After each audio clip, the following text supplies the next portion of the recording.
জাতীয় বিশ্ববিদ্যালয়ের অনলাইন ক্লাসে সবাইকে স্বাগতম।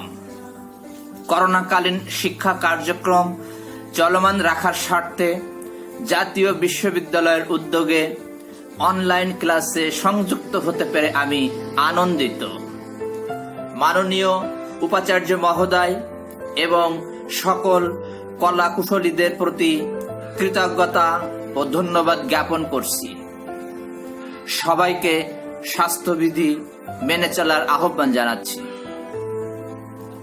বিষয় রাষ্ট্রবিজ্ঞান, কোর্স কোড 23-19-07, কোর্সের নাম রাজনীতি অধ্যয়ন পদ্ধতি, লেকচার নম্বর 5, লেকচারের শিরোনাম এলিট তত্ত্ব।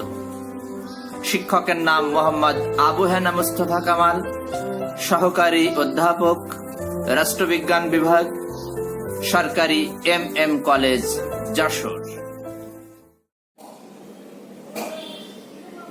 জাতীয় বিশ্ববিদ্যালয়ে অধ্যয়নরত শিক্ষার্থীবৃন্দ, যে যেখান থেকে এই অনলাইন ক্লাসে অংশগ্রহণ করেছ, তোমাদের সকলকে শুভেচ্ছা ও অভিনন্দন জানাচ্ছি। আমি মোহাম্মদ আবু হেনা মুস্তফা কামাল, সহকারী অধ্যাপক, রাষ্ট্রবিজ্ঞান বিভাগ, সরকারি MM কলেজ, যশোর। আজকের ক্লাসে আমরা আলোচনা করব অনার্স 3য় বর্ষের রাজনীতি অধ্যয়ন পদ্ধতি কোর্সের 8ম অধ্যায় এলিট তত্ত্ব। এই অধ্যায়ে আমরা শিখব এলিটের সংজ্ঞা, এলিটের প্রকারভেদ বা বিভিন্ন প্রকার এলিট সম্বন্ধে প্যারেটো তত্ত্ব, প্যারেটোর এলিট আবর্তন তত্ত্ব, মস্কার এলিট তত্ত্ব, রবার্ট মিশেলের এলিট তত্ত্ব, সামাজিক পরিবর্তন, রাজনৈতিক উন্নয়ন ও আধুনিকীকরণে এলিটের ভূমিকা। শিক্ষার্থী ভাই বোনেরা, তোমরা মনোযোগ সহকারে আমার ক্লাসটি দেখো এবং মনে রাখার চেষ্টা করো, তাহলে খুব সহজেই এই জটিল ও কঠিন বিষয় তোমরা শিখতে পারবে। তোমরা যদি আমার ক্লাসগুলো দেখো এবং প্র্যাকটিস করো, তাহলে এই কোর্সের জটিল বিষয়গুলো খুব সহজেই বুঝতে পারবে। 3য় বর্ষে এই কোর্সটি একটু জটিল, এজন্য বেশি মনোযোগী হতে হবে। এই কোর্সের কিছু বিষয় জটিল, এগুলো শিখতে পারলে পরবর্তী ক্লাসগুলো খুব সহজেই তোমরা শিখতে পারবে বলে আমার বিশ্বাস। তো বন্ধুরা, মন থেকে সকল প্রকার দুশ্চিন্তা ধুয়ে ফেলো এবং মন স্থির করো। আমি আবার বলছি, মন থেকে সকল প্রকার দুশ্চিন্তা ধুয়ে ফেলো এবং মন স্থির করো। তো এবার আমরা আমাদের মূল আলোচনা শুরু করব।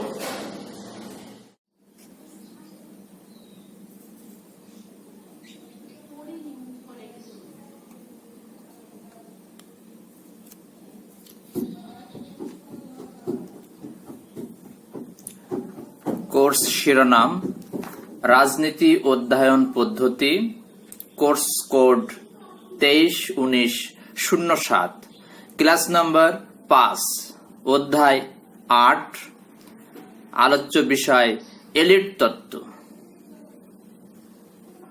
শিক্ষার্থী ভাই বোনেরা, আমরা এখন আলোচনা করব এলিট সম্পর্কে। তো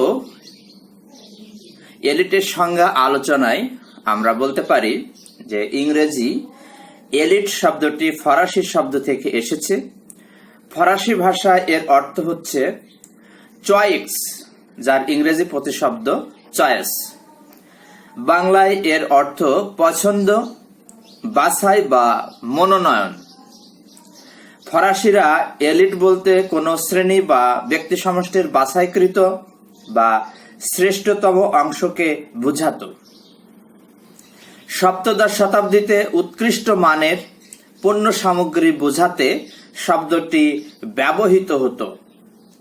19বিংশ শতাব্দীর দিকে সমাজবিজ্ঞানীদের দ্বারা সুপেরিয়র শ্রেষ্ঠ স্পেশাল গ্রুপ বিশেষ গোষ্ঠী, হাইয়ার র্যাঙ্ক উচ্চ মর্যাদা সম্পন্ন ইত্যাদি বোঝানোর জন্য শব্দটির ব্যবহার শুরু হয়।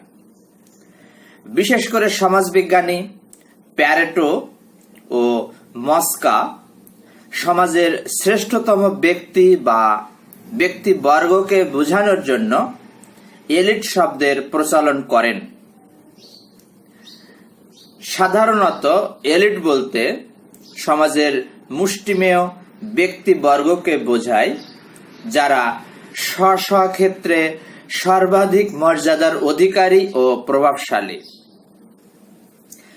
তো শিক্ষার্থী ভাই বোনেরা, আমরা রাষ্ট্রবিজ্ঞানের বিভিন্ন গবেষক এবং বিভিন্ন রাষ্ট্রবিজ্ঞানীর সংজ্ঞা যদি আমরা পর্যালোচনা করি তাহলে আমরা এলিটের সংজ্ঞা সম্পর্কে আরো বেশি বুঝতে পারবো এবং ধারণা আমাদের পরিষ্কার হবে।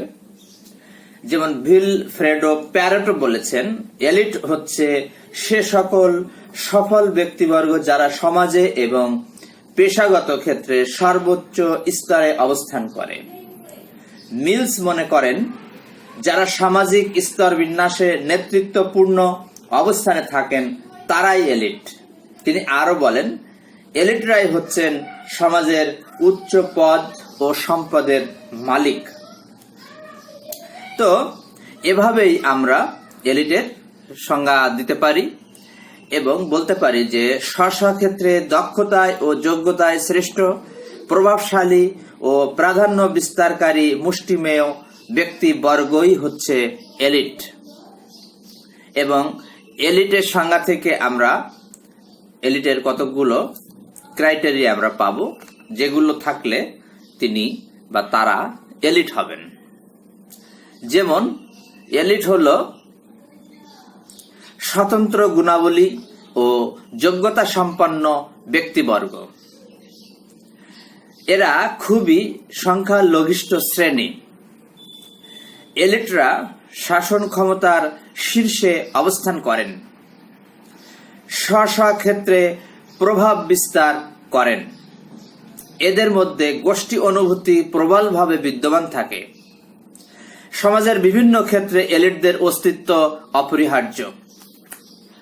তো শিক্ষার্থী ভাই বোনেরা, আমরা এলিটের সংজ্ঞা এবং এলিটের কয়েকটি বৈশিষ্ট্য আমরা ব্যাখ্যা করলাম এবং এটি খুবই সহজ। একটু মনোযোগ সহকারে যদি তোমরা এটি শোনো এবং দেখার চেষ্টা করো তাহলে তোমরা এটা শিখে যাবে। এরপর আমরা আসবো এলিটের প্রকারভেদ বা বিভিন্ন প্রকার এলিট সম্পর্কে। তো এলিট সংক্রান্ত আলোচনায় আমরা দু ধরনের মতবাদ বা দু ধরনের এলিট আমরা পাবো। তো দু ধরনের মতবাদের মধ্যে ক নাম্বার থাকবে একত্ববাদ এবং খ নাম্বার থাকবে বহুত্ববাদ। তো একত্ববাদ কোনটা? একত্ববাদ হচ্ছে সমাজের সকল ক্ষমতা একটিমাত্র প্রভাবশালী গোষ্ঠীর হাতে ন্যস্ত থাকলে সেটাই বলবে একত্ববাদ। আর বহুত্ববাদ অনুযায়ী সিদ্ধান্ত গ্রহণ করার ক্ষমতা বিভিন্ন শ্রেণীর এলিটের হাতে ন্যস্ত থাকবে। অর্থাৎ বহুত্ববাদ অনুযায়ী সমাজে বিভিন্ন ধরনের এলিট রয়েছে যারা নিজ নিজ ক্ষেত্রে গুরুত্বপূর্ণ ভূমিকা পালন করে। রাজনৈতিক এলিট এবং অরাজনৈতিক এলিট ছাড়াও সমাজে সাংস্কৃতিক, ধর্মীয়, শিক্ষা, শিল্প, এমনকি শ্রমিকদের মধ্যেও এলিটের অস্তিত্ব লক্ষণীয়। তো আমরা এবার বিভিন্ন প্রকার এলিট সম্পর্কে আলোচনা করব। তো আমরা পাবো শাসনকারী এলিট, অর্থাৎ যেসব এলিট প্রত্যক্ষ বা পরোক্ষভাবে শাসন প্রণালী এবং সরকারি কার্যক্রমে যুক্ত থাকে তাদের শাসনকারী এলিট বলা হয়। প্যারেটো বিখ্যাত রাষ্ট্রবিজ্ঞানী এ শ্রেণীর এলিটকে এলিটের প্রথম রূপ হিসেবে চিহ্নিত করেছেন। এরপর আমরা পাবো অশাসনকারী এলিট, অর্থাৎ যারা শাসন কার্যে সরাসরি যুক্ত থাকে না। তো সমাজে এমন কতিপয় এলিট রয়েছে যারা শাসন কাজের সাথে জড়িত নয় অথচ নিজ নিজ ক্ষেত্রে যথেষ্ট প্রভাবশালী, এদের অশাসনকারী এলিট বলা হয়। প্যারেটোর মতে অশাসনকারী এলিটগণ নির্দিষ্ট গুণাবলী অর্জনের মাধ্যমে শাসক এলিটে পরিণত হতে পারে। তো আমরা অশাসনকারী এলিট সম্পর্কে আমরা জানলাম। এরপর আমরা আসব রাজনৈতিক এলিট সম্পর্কে আলোচনায় আসব। তো এলিট বলতে অধিকাংশ রাষ্ট্রবিজ্ঞানী এবং সমাজবিজ্ঞানী রাজনৈতিক এলিটদেরকেই বুঝিয়েছেন। তাদের মতে সকল সমাজেই একটি সংখ্যালঘু মানব গোষ্ঠীর অস্তিত্ব পরিলক্ষিত হয়, যারা সমাজের যাবতীয় গুরুত্বপূর্ণ সিদ্ধান্ত গ্রহণ করে। এরাই হলো রাজনৈতিক এলিট। রাজনৈতিক এলিটদের দ্বারাই জাতি বা দেশ শাসিত হয়। এইচ.ডি. ল্যাসওয়েল নামক বিখ্যাত রাষ্ট্রবিজ্ঞানী, তার মতে রাজনৈতিক এলিট হচ্ছে সর্বোচ্চ ক্ষমতাধর ব্যক্তিবর্গ। শাসক এলিট এবং রাজনৈতিক এলিট বহুলাংশেই একটা আর একটা সমার্থক। তো আমরা রাজনৈতিক এলিট সম্পর্কে জানলাম। এরপরে আমরা জানব সামরিক এলিট। বর্তমানে উন্নত, উন্নয়নশীল, অনুন্নত নির্বিশেষে সকল রাজনৈতিক ব্যবস্থায় সেনাবাহিনীর বিভিন্ন মাত্রিক প্রভাব লক্ষণীয়। তারা নানাভাবে সরকারি ক্ষমতাকে প্রভাবিত করে। সামরিক এলিট বলতে এসব প্রভাব বিস্তারকারী উচ্চ পদস্থ সেনা কর্মকর্তাদের বোঝায়। অনুন্নত এবং উন্নয়নশীল দেশের রাজনীতিতে এদের প্রভাব সর্বাধিক পরিলক্ষিত হয়। এরপর আমরা পাব আমলাতান্ত্রিক এলিট। আমলাতন্ত্র একটি সুশৃঙ্খল সংস্থা। যে কোনো সরকার ব্যবস্থায় আমলাদের প্রভাব দুর্দমনীয়। শাসন কার্যে প্রভাব বিস্তারকারী শীর্ষস্থানীয় আমলারাই হচ্ছে আমলাতান্ত্রিক এলিট। স্বীয় যোগ্যতা ও দক্ষতা বলে এ ধরনের এলিটগণ শাসনকারী কর্তৃপক্ষের উপর প্রভাব বিস্তার করে। এদেরকেই আমলাতান্ত্রিক এলিট বলবে, অর্থাৎ একটি দেশের টোটাল আমলাতন্ত্রকে আমলাতান্ত্রিক এলিট বলবে। এরপর আমরা আসব ব্যবসায়ী এলিট। তো ব্যবসায়ীদের মধ্যে যারা বড় পুঁজি এবং ব্যবসা প্রতিষ্ঠানের মালিক একই সাথে প্রভাবশালী, তাদেরকে ব্যবসায়ী এলিট বলে। এ শ্রেণীর এলিটগণ অর্থনৈতিক কর্মকাণ্ডকে নিয়ন্ত্রণের মাধ্যমে রাজনৈতিক ক্ষেত্রে প্রভাব প্রতিপত্তি ভোগ করে। উন্নত এবং শিল্প সমৃদ্ধ দেশসমূহে এদের প্রভাব সবচেয়ে বেশি। এরপর আমরা পাব ধর্মীয় এলিট।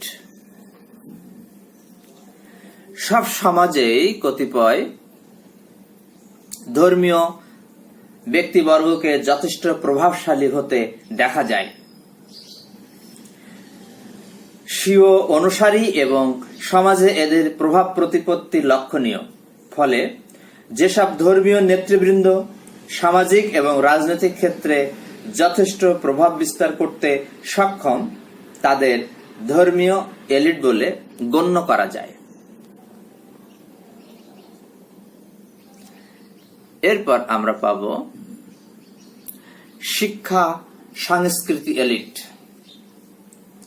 শিক্ষা ও সাংস্কৃতিক ক্ষেত্রে মুষ্টিমেয় ব্যক্তিবর্গের প্রাধান্য লক্ষণীয়। সরকারের এতদ সংক্রান্ত সিদ্ধান্ত গ্রহণে এদের যথেষ্ট প্রভাব বিস্তার করতে দেখা যায়।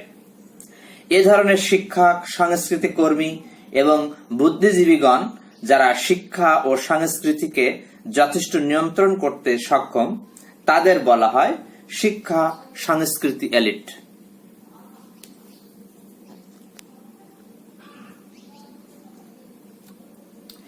এরপর আমরা পাবো পেশাজীবী এলিট, অর্থাৎ বিভিন্ন পেশার লোকদের মধ্যে যারা স্ব ক্ষেত্রে যোগ্যতা ও দক্ষতার শীর্ষে অবস্থান করে এবং এদের অন্যদের চেয়ে অধিকার, সুযোগ সুবিধা ও ক্ষমতা অধিক মাত্রায় ভোগ করতে দেখা যায়। যেমন ছাত্রদের মধ্যে ছাত্র এলিট, শিক্ষকদের মধ্যে শিক্ষক এলিট, শ্রমিকদের মধ্যে শ্রমিক এলিট ইত্যাদি। যোগাযোগ এলিট সমাজের যেসব লোক যোগাযোগ ও প্রচার মাধ্যমের সাথে সম্পৃক্ত থেকে সমগ্র সমাজের উপর নানাভাবে প্রভাব বিস্তার করে তাদের যোগাযোগ এলিট বলা হয়। বিভিন্ন সংবাদপত্র এবং রেডিও টেলিভিশনের সম্পাদক এবং মালিক বৃন্দ হচ্ছে যোগাযোগ এলিটের অন্তর্ভুক্ত। তো এভাবেই আমরা বিভিন্ন প্রকার এলিট সম্পর্কে জানলাম। এরপর আমরা পাব এলিট সম্বন্ধে প্যারেটোর তত্ত্ব। ইটালীয় সমাজবিজ্ঞানী ভিলফ্রেডো প্যারেটো 1848 থেকে 1923 এলিট তত্ত্বের একজন শীর্ষস্থানীয় প্রবক্তা। তার পুরো নাম ভিলফ্রেডো ফ্রেডারিকো ডামাছো প্যারেটো। তিনি মনস্তাত্ত্বিক পদ্ধতি ব্যবহার করে এলিট বিশ্লেষণ করার প্রয়াস পেয়েছেন। তার বিখ্যাত দ্য মাইন্ড অ্যান্ড সোসাইটি গ্রন্থে সর্বপ্রথম এলিট তত্ত্বের আধুনিক ও বিজ্ঞানভিত্তিক ব্যাখ্যা লক্ষ্য করা যায়। সমাজবিজ্ঞানের আলোচনায় প্যারেটোই প্রথম এলিট শব্দটি ব্যবহার করেন। তিনি মূল ব্যুৎপত্তিগত বা সংকীর্ণ অর্থে শব্দটি প্রয়োগ করেছেন। তো প্যারেটোর মতে সমাজে বসবাসকারী সকল ব্যক্তিবর্গ দৈহিক ও মানসিক দিক থেকে সমকক্ষ নয়। মানব সমাজে দেখা যায় কিছু কিছু লোক যোগ্যতা ও দক্ষতার বিচারে অন্যদের চেয়ে শ্রেষ্ঠ। তাদের এই শ্রেষ্ঠত্ব সমাজের যে কোনো ক্ষেত্রে, যেমন অর্থনৈতিক, রাজনৈতিক, ব্যবসা বা শিক্ষা প্রভৃতি ক্ষেত্রে প্রযোজ্য। সমাজে এরূপ সামর্থ্য ও যোগ্যতায় যারা অন্যদের চেয়ে শ্রেষ্ঠ তাদেরকেই প্যারেটো এলিট বলে অভিহিত করেছেন। এ দৃষ্টিভঙ্গি দিয়ে তিনি সমাজের মানুষকে দুভাগে ভাগ করেছেন, এক উচ্চতর ও দুই নিম্নতর। তো আমরা দেখব যে তিনি জনগোষ্ঠীকে কিভাবে শ্রেণীবিন্যাস করেছেন। তো এখানে জনগোষ্ঠী আছে এবং উচ্চতর এলিট এবং নিম্নতর এলিট। এখানে উচ্চতর এলিটদেরকে বলা হয়েছে এলিট এবং নিম্ন স্তর যারা আছে, নিম্ন স্তর তাদেরকে অ-এলিট বলা হয়েছে। এবং এই উচ্চতর এলিটের দুই ভাগ করা হয়েছে, শাসক এলিট, অশাসক এলিট। এবার শাসক এলিটদের তিনি দুই ভাগ করেছেন, একটি হচ্ছে বুদ্ধিমান এলিট আর একটি হচ্ছে সাহসী এলিট। তো আমাদের এই তথ্যসূত্র হচ্ছে সমকালীন রাজনৈতিক তত্ত্ব বিশ্লেষণ, অধ্যাপক মোহাম্মদ আব্দুল মান্নান, পৃষ্ঠা 208। তো এভাবেই প্যারেটো এলিট তত্ত্বের ব্যাখ্যা করেছেন। এরপরে আমরা আসব প্যারেটোর এলিট আবর্তন তত্ত্ব, যেটি খুবই গুরুত্বপূর্ণ এবং পরীক্ষাতে এটা প্রায় আসে। তোমাদের জন্য খুবই ইম্পর্টেন্ট থাকবে। এটা হয় ব্রড প্রশ্নে আসবে, না হয় সংক্ষিপ্ত প্রশ্নে বা শর্ট প্রশ্নে আসবে। এজন্য তোমাদেরকে এটা জানতে হবে। তো প্যারেটো এলিটের বিকাশ এবং পরিবর্তনের ব্যাখ্যা করতে গিয়ে এলিট আবর্তন, সার্কুলেশন অফ এলিট তত্ত্বটি প্রদান করেন। প্যারেটো মনে করেন শাসক এলিটদের ক্ষমতা কোনো চিরস্থায়ী বিষয় নয়, তাদের ক্ষমতার পালাবদল ঘটে। শাসক এলিটদের স্থলে অশাসক এলিট, এমনকি অ-এলিটরাও ক্ষমতা লাভ করতে পারে। প্যারেটো এলিটদের এরূপ চক্রাকার আবর্তনকে সার্কুলেশন অফ এলিট বা এলিট আবর্তন বলে অভিহিত করেছেন। প্যারেটো তার তত্ত্বে শুধু এলিটদের চক্রাকার পরিবর্তন সম্পর্কে আলোচনা করেননি, বরং এ পরিবর্তনের কারণও তিনি অনুসন্ধান করেছেন। প্রত্যেক সমাজ এলিট শাসিত, কিন্তু এলিটদের শাসন ক্ষমতা চিরস্থায়ী নয়, কারণ এলিটরা যে সকল গুণাবলীর ভিত্তিতে শাসন কার্য পরিচালনা করে তারা সবসময় তা বজায় রাখতে পারে না। ফলে শাসনকারী এলিটগণ ক্ষমতাচ্যুত হয়। তাদের স্থলে গুণ ও যোগ্যতা অর্জনের মাধ্যমে অশাসক এলিটগণ ক্ষমতা লাভ করে। কখনো কখনো এলিটরাও স্বীয় যোগ্যতা বলে শাসক এলিটের স্থলাভিষিক্ত হয়। এভাবে শাসক এলিট এবং অশাসক এলিট বা এলিটদের মধ্যকার ক্ষমতার রূপান্তর বা উত্থান পতনকে প্যারেটো এলিট আবর্তন বলে অভিহিত করেন। তার মতে এটি একটি চিরন্তন প্রক্রিয়া। প্যারেটো এজন্য বলেছেন, হিস্টোরি ইজ দ্য গ্রেভইয়ার্ড অফ অ্যারিস্টোক্রেসিস, অর্থাৎ ইতিহাস হচ্ছে অভিজাতদের সমাধিক্ষেত্র।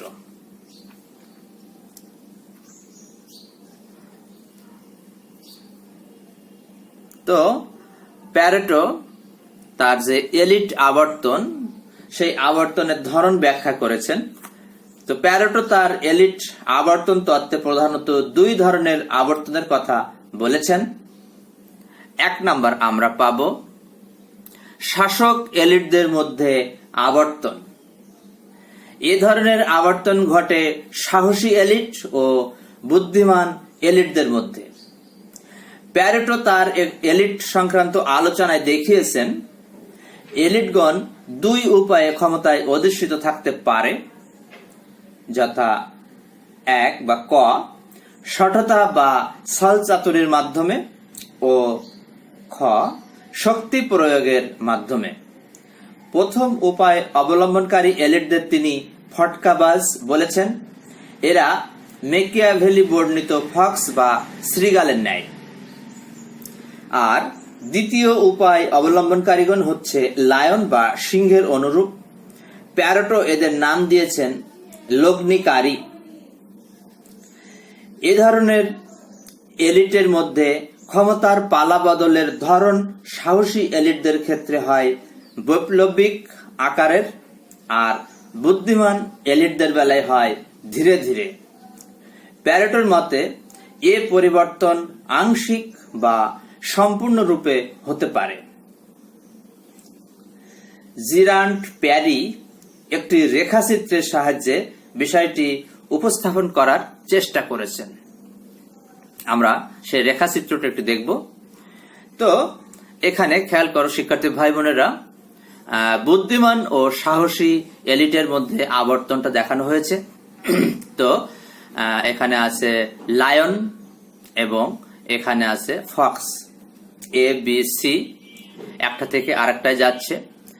তো ঠিক এইভাবেই আবর্তনটা দেখানো হয়েছে।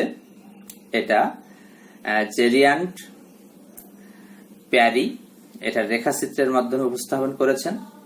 অর্থাৎ যারা সাহসী তাদেরকে লায়ন হিসাবে আখ্যায়িত করা হয়েছে, এবং যারা সততা বা ছল চাতুরির মাধ্যমে যারা ক্ষমতায় টিকে থাকতে চায় এবং ক্ষমতায় আসতে চায় তাদেরকে ফক্স হিসেবে আখ্যায়িত করা হয়েছে। তো এভাবে রেখাচিত্রটা তুলে দিলেই হবে, এর বিস্তারিত বর্ণনা তোমাদের দেওয়া লাগবে না। এরপর আমরা পাব এলিট ও এলিটদের মধ্যে আবর্তন। এক্ষেত্রে এলিট এবং এলিটদের মধ্যে ক্ষমতার পালাবদল ঘটে।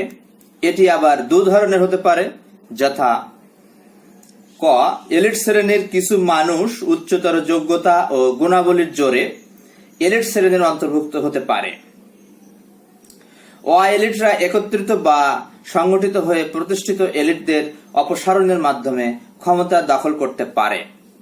তো আমরা বিষয়টি আবার রেখাচিত্রের মাধ্যমে আমরা দেখব। যেমন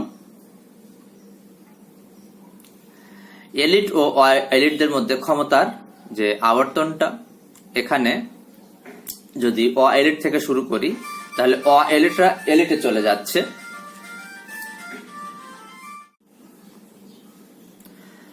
তো এখানে দেখানো হয়েছে এলিটরা কিভাবে এলিটে পরিণত হচ্ছে এবং ক্ষমতা দখল করছে, আবার এলিটরা এলিটে পরিণত হচ্ছে। তো এই যে সার্কুলেশনটা, এটাই মূলত এলিট ও এলিটদের মধ্যে ক্ষমতার আবর্তন। তো প্যারেটো এলিট ও এলিটদের মধ্যে ক্ষমতার আবর্তন বিষয়ে আগ্রহী ছিলেন না, কারণ এরূপ আবর্তন সমাজের ভারসাম্য ও স্থিতিশীলতা বিনষ্ট করে বলে তিনি মনে করতেন। তো আমরা এরপরে আসব এলিট আবর্তনের কারণ। তো এখানে বেশ কিছু কারণ উল্লেখ করেছেন প্যারেটো, যে এই কারণে এলিট আবর্তন ঘটে থাকে।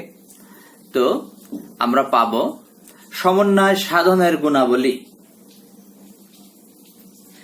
এ শ্রেণীর রেসিডিউসের বৈশিষ্ট্য হল চিন্তা করার ক্ষমতা, উদ্ভাবন ক্ষমতা, কল্পনা শক্তি, চাতুর্য, মৌলিকত্ব ইত্যাদি। এ শ্রেণীর রেসিডিউসদের গুণাগুণ প্রথম শ্রেণীর রেসিডিউসের পরিচয় বাহক।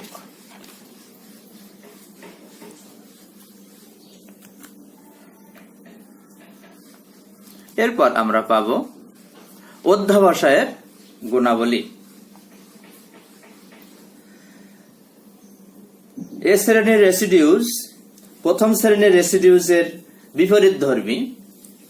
প্রথম শ্রেণীর রেসিডিউসের ধর্ম হচ্ছে পরিবর্তন ও নতুনত্বের আশ্রয় নিয়ে সমাজকে পরিবর্তন করা, আর অপরদিকে দ্বিতীয় শ্রেণীর রেসিডিউসের বৈশিষ্ট্য হচ্ছে আনুগত্য, দেশপ্রেম, শক্তি ও রক্ষণশীলতা প্রভৃতি।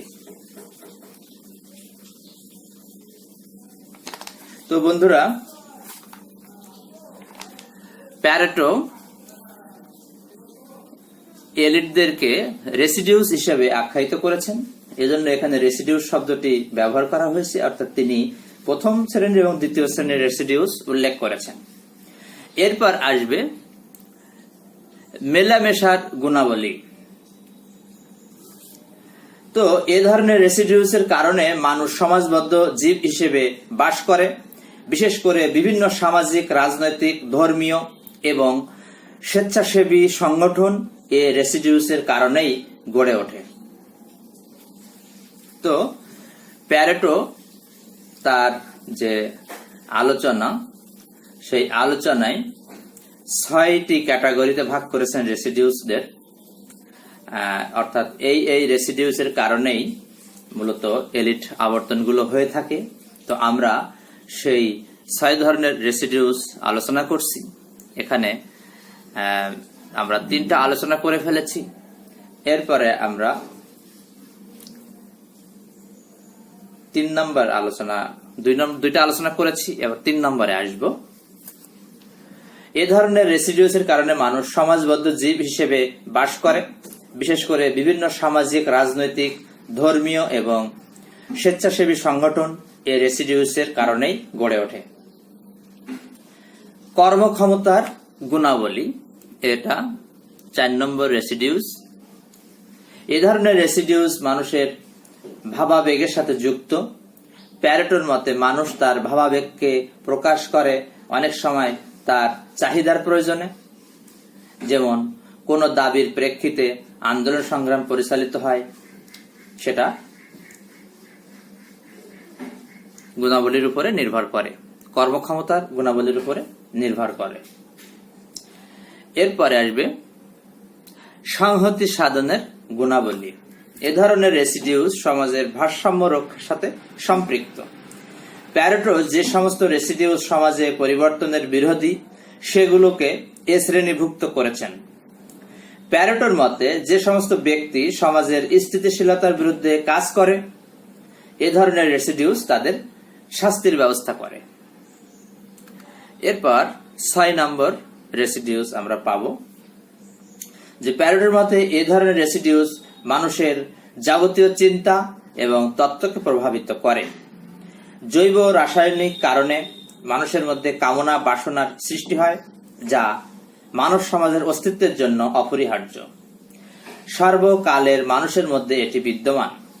মানব আচরণের অনেক কিছুকেই এ ধরনের রেসিডিউস নিয়ন্ত্রণ করে।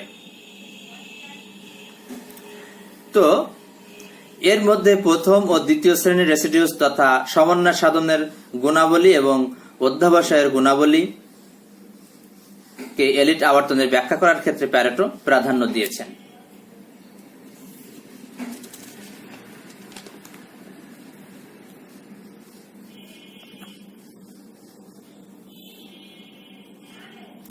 তো এভাবে প্যারেটো এলিট আবর্তনের কারণ ও প্রক্রিয়া ব্যাখ্যা করার ক্ষেত্রে এটির উপরে বা রেসিডিউসদের উপরে গুরুত্ব আরোপ করেছেন।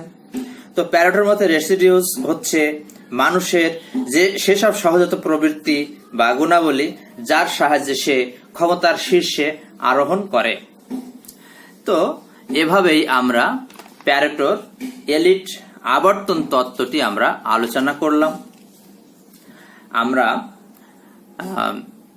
অল্প কথায় প্যারেটোর এলিট তত্ত্বের সমালোচনা আমরা একটু দেখব।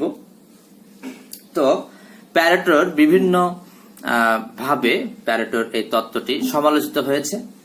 আমরা পাবো 1 নাম্বার, এটি একটি বিমূর্ত তত্ত্ব।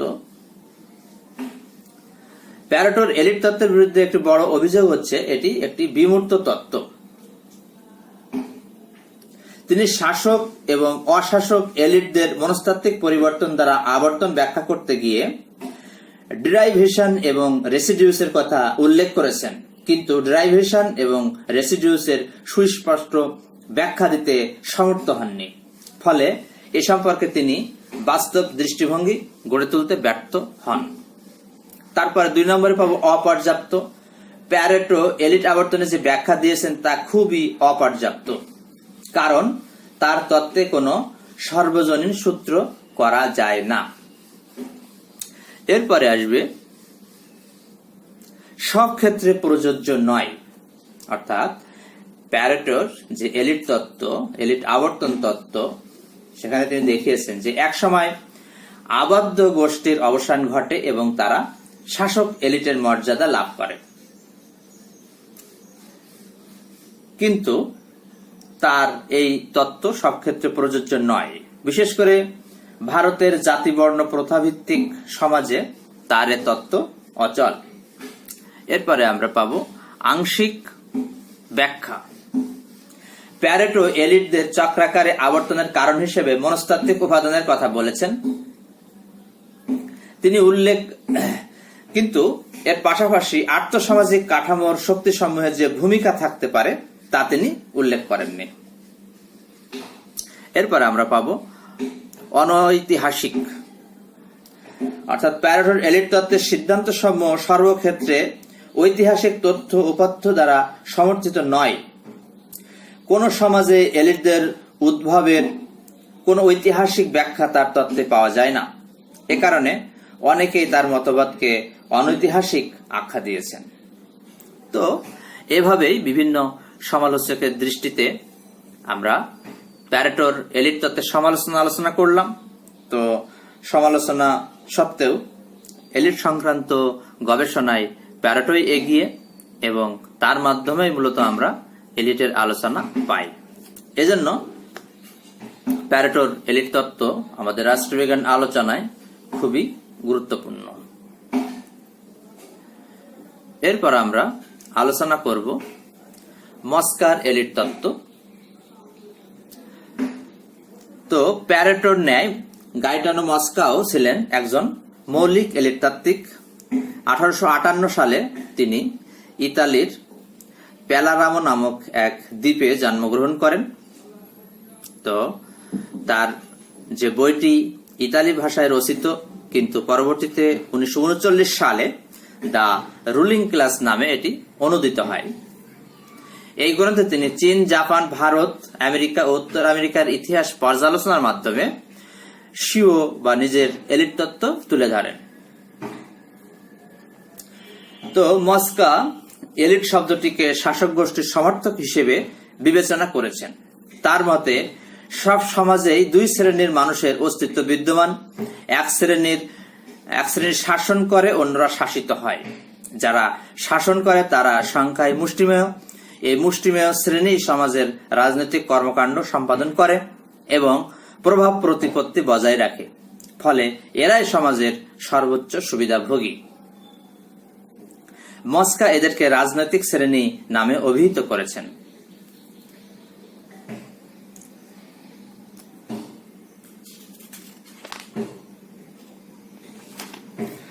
তো মস্কা কিভাবে মুষ্টিমেয় শাসক গোষ্ঠী বৃহৎ জনসাধারণের উপর শাসন ব্যবস্থা বজায় রাখে তার একটি যুক্তিসঙ্গত ব্যাখ্যা দাঁড় করাতে সক্ষম হয়েছেন।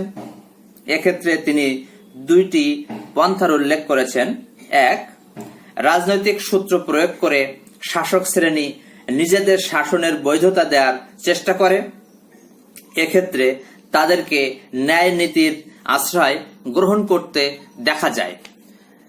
আর দ্বিতীয়ত হচ্ছে সাংগঠনিক দক্ষতার মাধ্যমে শাসন বজায় রাখতে সক্ষম হয়।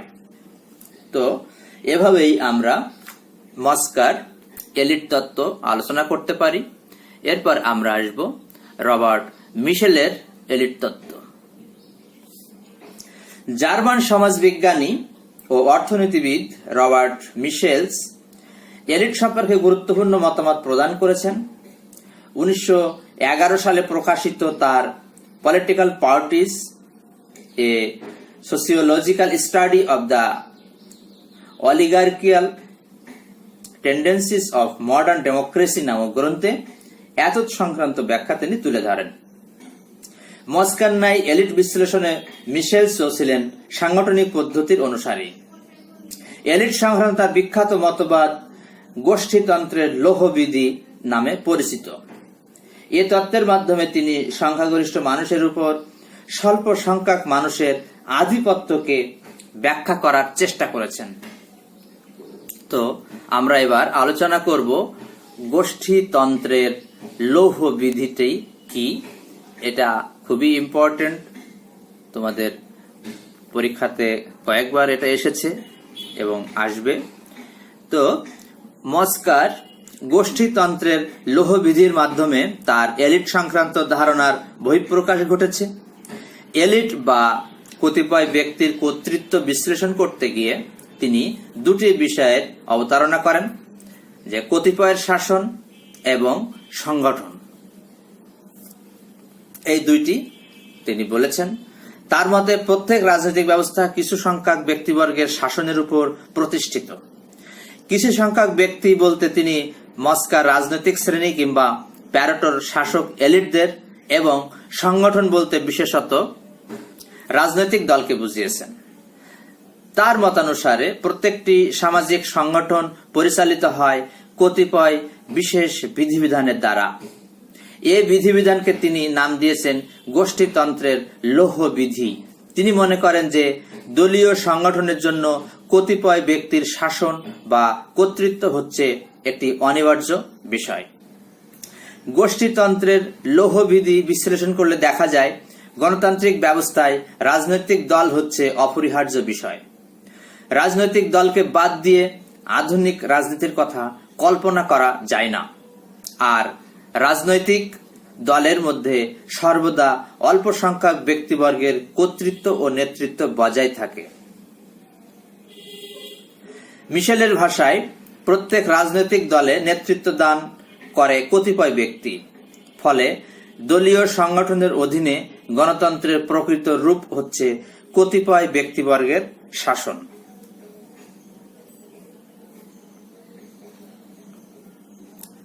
তো মিশেল এক্ষেত্রে বলেন, যারা সংগঠনের কথা বলে তারা মুষ্টিমেয় ব্যক্তির শাসনের কথা বলে।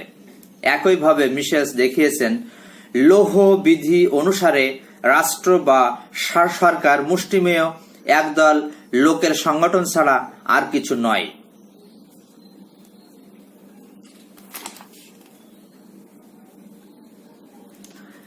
তো মিশেল দুইটি কারণ ব্যাখ্যা করেছেন রাজনৈতিক দলে গোষ্ঠীতন্ত্রের লৌহবিধি কার্যকর থাকার পিছনে। মিশেল দুইটি প্রধান কারণ তিনি দেখিয়েছেন। এক, সাংগঠনিক কারণ। মিশেলের মতে প্রত্যেক সংগঠন পরিচালনার জন্য বিশেষজ্ঞ নেতৃত্বের প্রয়োজন হয়, আর নেতৃত্বের জন্য প্রয়োজন হয় দক্ষতা বা যোগ্যতার। ফলে রাজনৈতিক দল সহ বৃহৎ সংগঠনগুলো পরিচালনার দায়িত্বভার অর্পিত হয় স্বল্প সংখ্যক ব্যক্তিবর্গের হাতে। এরপরে তিনি 2 নম্বরে দেখিয়েছেন মনস্তাত্ত্বিক কারণ। মিশেলের মতে কতিপয় ব্যক্তির কর্তৃত্বের মূলে রয়েছে মনস্তাত্ত্বিক কারণ। অধিকাংশ মানুষই রাজনৈতিক কর্মকাণ্ডে উদাসীন থাকে। রাজনৈতিক ব্যবস্থা কিভাবে পরিচালিত হয় সে ব্যাপারে সাধারণ মানুষের জ্ঞান বা সচেতনতার অভাব দেখা যায়। সংগঠনের সাধারণ সদস্যরাও অনুরূপ। তাদের মনস্তত্ত্বই হচ্ছে নেতার আদেশ নির্দেশ দ্বারা পরিচালিত হওয়া। ফলে রাজনৈতিক সংগঠন তথা রাজনৈতিক ব্যবস্থায় কতিপয় ব্যক্তির একাধিপত্য প্রতিষ্ঠিত হয়। তো এভাবেই আমরা রবার্ট মিশেলের গোষ্ঠীতন্ত্রের লৌহ বিধি আমরা জানলাম। এরপরে গোষ্ঠীতন্ত্রের লৌহ বিধির কিছু বৈশিষ্ট্য আমরা পাব।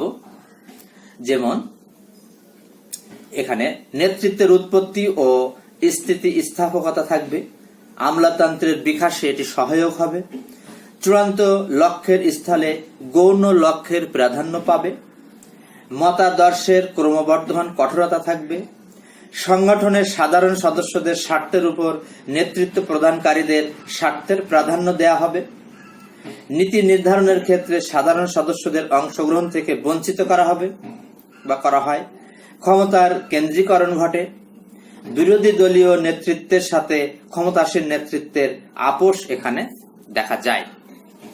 তো এভাবেই আমরা গোষ্ঠীতন্ত্রের লৌহ বিধি আমরা ব্যাখ্যা করলাম।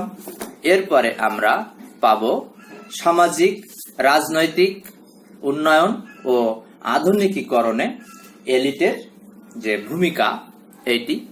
তো একটি সমাজে সামাজিক রাজনৈতিক উন্নয়ন বা আধুনিকীকরণে এলিট যথেষ্ট ভূমিকা পালন করে, এবং কিভাবে ভূমিকা পালন করে তা আমরা একটু দেখব। যে এটি জাতীয়তাবাদী আন্দোলনে নেতৃত্ব দান করে, এটি শিল্পায়নে সহযোগিতা করে, এটি অর্থনৈতিক উন্নয়নে সহযোগিতা করে, রাজনৈতিক স্থিতিশীলতা রক্ষায় এলিটরা সহযোগিতা করে। তারপর রাজনৈতিক উন্নয়নে এলিটদের ভূমিকা অনস্বীকার্য। এরপরে আমরা দেখতে পাবো যে আধুনিকীকরণেও এলিটরা অবদান রাখে। মূলত সমাজের বিভিন্ন সামাজিক পরিবর্তন এগুলোতেও এলিটদের অবদান থাকে। তারপরে জাতি গঠনে এলিটের ভূমিকা আমরা দেখতে পাই। তারপরে আমরা সরকার গঠনে মূলত এলিটরাই অবদান রাখে বা ভূমিকা পালন করে। তারপরে কোনো প্রাতিষ্ঠানিকীকরণে এলিটদের ভূমিকা আমরা দেখতে পাই। তারপরে পাই গণতন্ত্রের সংরক্ষণ, তারপরে পাই মূল্যবোধ সংরক্ষণ, এবং জনমত গঠনে এলিটের ভূমিকা আমরা অনস্বীকার্য দেখতে পাই। এরপর আমরা আসব এলিট তত্ত্বের সমালোচনা। তো রাষ্ট্রবিজ্ঞান অধ্যয়নের ক্ষেত্রে এলিট তত্ত্বের বিভিন্ন ধরনের সীমাবদ্ধতা আমরা দেখতে পাই, এবং রবার্ট ডাল, জেমস এ বিল, কার্ল ম্যানহেইম প্রমুখ বিভিন্ন রাষ্ট্রবিজ্ঞানী এবং সমাজবিজ্ঞানীগণ বিভিন্ন দৃষ্টিকোণ থেকে এলিট তত্ত্বের সমালোচনা করেছেন। তো তাদের সমালোচনা থেকে আমরা দেখতে পাই যে এলিট তত্ত্বগত ধারণার কিছু অস্পষ্ট আমরা দেখতে পাই। এরপরে আমরা পাই এলিটের ভিত্তি নির্ধারণের ক্ষেত্রে জটিলতা পরিলক্ষিত হয়। তারপরে পাই শ্রেণীকরণের ক্ষেত্রে জটিলতা পরিলক্ষিত হয়। তারপর চাপ সৃষ্টিকারী গোষ্ঠীর ভূমিকা নির্ণয়েও এই তত্ত্ব ব্যর্থতার পরিচয় দিয়েছে। এরপর আমরা দেখতে পাই যে এই তত্ত্বে মধ্যবিত্ত শ্রেণীকে অবহেলা করা হয়েছে, এবং পরবর্তী দেখতে পাই যে এটি একটি রক্ষণশীল মতবাদ। সমালোচকরা এটাকে রক্ষণশীল মতবাদ হিসাবে অভিহিত করেছেন। এরপরে অনেক সময় সমালোচকরা এটাকে গণতন্ত্র পরিপন্থী হিসাবে আখ্যায়িত করেছেন। এরপরে এলিটগণ রাজনীতিকে আসলে পুরোপুরি নিয়ন্ত্রণ করে না। এরপরে পাই মার্ক্সবাদীদের অভিযোগ, যে এলিট তত্ত্বের বিরুদ্ধে মার্ক্সবাদীদের অভিযোগ হলো এ তত্ত্বে অর্থনৈতিক ক্ষমতাকে অবহেলা করা হয়েছে। এলিট তাত্ত্বিকগণ এলিট নির্ধারণের ক্ষেত্রে অবস্থানগত ক্ষমতাকে অতিমাত্রায় প্রাধান্য দিতে গিয়ে বাস্তব অবস্থা থেকে দূরে সরে গেছে। মর্যাদা দিয়ে মানুষের সামাজিক অবস্থা নির্ধারিত হতে পারে, কিন্তু রাজনৈতিক প্রভাব ভিন্ন জিনিস। তো এভাবে মার্ক্সবাদীরা এটির সমালোচনা করেছেন। এরপরে আমরা পাবো পক্ষপাতিত্ব, অর্থাৎ এই তত্ত্বটি একটু পক্ষপাত দুষ্টু। এলিট তত্ত্বকে অনেকে সমাজতন্ত্র বিরোধী মতবাদ বলে অভিহিত করে থাকেন। এ মতবাদ পুঁজিবাদ রক্ষার হাতিয়ার হিসেবে কাজ করেছে। মার্ক্সবাদী তাত্ত্বিকগণ যে ক্ষেত্রে অর্থনীতিকে নির্ধারক হিসেবে প্রতিষ্ঠিত করার চেষ্টা করেছেন, সেক্ষেত্রে এলিট তাত্ত্বিকগণ ক্ষমতা, মর্যাদা এবং প্রভাবকে মুখ্য নির্ধারক হিসেবে গণ্য করে তাদের মতবাদ খাড়া করেন। এ তত্ত্বে পুঁজিবাদের প্রতি পক্ষপাতিত্ব লক্ষণীয়। তো এভাবেই আমরা বিভিন্ন সমালোচকের দৃষ্টিতে যে এলিট তত্ত্বের সমালোচনা, সেটি আমরা আলোচনা করলাম। তো এভাবেই আমরা আলোচনার শেষ প্রান্তে চলে এসেছি।